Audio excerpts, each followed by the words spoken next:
சொல்லுங்கண்ணா அண்ணா. கால் பண்ண சொல்லியிருந்தேன் நான் சொல்லணா. ஏன்னா பாட சொல்லுங்கண்ணா, பாடுறேன் நானு. சரி எதனா பாடு. கண்ணுக்கொரு வண்ண கிளி, காதுக்கொரு கான குயில், நெஞ்சுக்கொரு வஞ்சி கொடி நீதானம்மா. பொண்ணு வயசுல பேசுங்கண்ணா. ஏண்டா ஐயோ உலக நாயகன் நடிச்சுனுங்கிறாரு ஒரு கீழ இருந்து வா தலைவா அப்படின்றது. நிறைய நாள் ஆசை, ஆனா உங்களை மாதிரி எனக்கு ஆகணும். நீங்க என்கிட்ட பேசுறதே எனக்கு ரொம்ப பெருமையா இருக்கு. எனக்கு எப்படி சொல்றது, உங்ககிட்ட பேசுறதே இப்பெல்லாம் கண்ணெல்லாம் கலங்குது.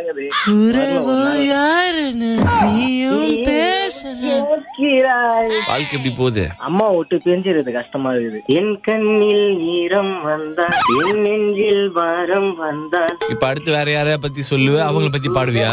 நான் ஒரு பொண்ணை லவ் பண்றேன், ஆனபெல் கஞ்சூரி சொன்னுவியா அந்த பொண்ணை பார்த்து? மத்த நடு ராத்திரியில் வெத்தலைய போட்டு கிட்டு. அந்த படத்துல அந்த பாட்டு வந்து ஒரு ஆம்பளை இன்னொரு ஆம்பளைக்கு பாடுவாரு. ஆம்பளை எப்ப நான் ஆம்பளை பாடா, ஆம்பளை பொம்பளைக்கு வேணா பாடுவாங்க. அந்த படம் பார்த்துக்கிறே இல்லையாடா? பரிணாம வளர்ச்சி அடையாத பைத்தியம். வேற சாங் வேணா பாடுவானா? ஏய் இவரு என்ன, நானா ஆடிஷன் எடுக்கிறேன் நீ பாட்டு பாடுறது கேட்டு வா. இந்த இடத்துல சுருதி வளவுது, ஸ்வேதா அழுவுதுன்னு நான் சொல்றதுக்கு. கடிகார முள்ள போல என்ன கணந்தோர சுத்தி வாயா. என்னங்க எனக்கு ஒண்ணுமே புரியல.